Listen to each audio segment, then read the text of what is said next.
Coming off a fourth day of record closes, though, and tech is on pace for the best week since November. Let's talk a bit more about where the markets go from here. Joining us today is Yardeni Research President Ed Yardeni. Ed, I know you've been watching all of this closely. Is the market not going to take a moment to celebrate slowing growth? Well, the slowing growth issue is still not a done deal.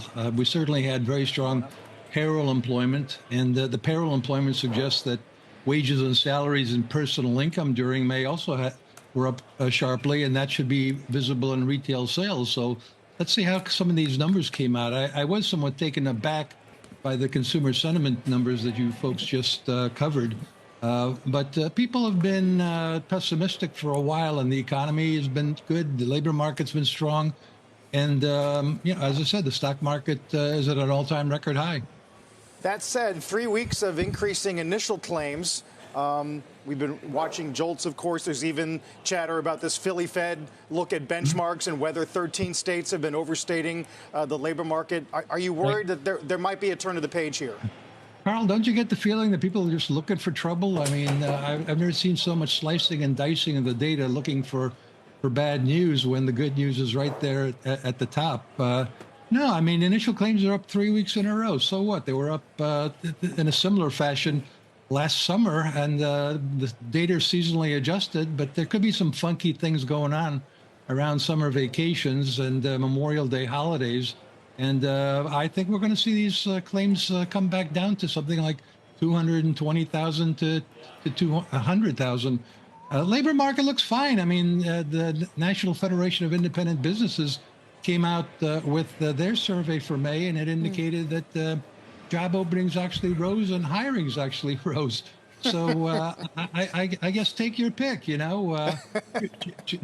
pick your poison. But I some people are drinking the Kool-Aid. I prefer Coke. Have you at least removed one of the concerns you wrote about in recent months, and that is the threat of a melt-up? Sure looks like a melt-up to me. I mean, it looks like an early phase of a melt-up. Look, Carl, you're a young man, but I remember the agricultural revolution, and that's when the economy was all about agriculture in the 1800s, and there was great productivity in that sector. Then we went into the 1900s and had the industrial revolution. Now we're in the digital revolution, and the digital economy is less interest rate sensitive. It creates a lot more cash. Capital spending is extremely strong. And I think that's the way we have to look at it. So that's what the stock market is saying. I think the stock market started to discount artificial intelligence on November 30th, 2022, when OpenAI introduced ChatGPT. Apple just came up with some software that'll make their phones compatible with all that, and the stocks are absolutely hot. So the digital economy is going up in the stock market, and the industrial economy, not so much. Ed, what about political risk? That appears to be front and center today. In Europe, we felt it all week, not necessarily in the U.S. stock market, and maybe it's not an issue for us here, but there's going to be an election here, too. So I wonder what kind of wrench the political instability and uncertainty will throw in the markets, and then the analysis of what election outcomes are going to mean for economies.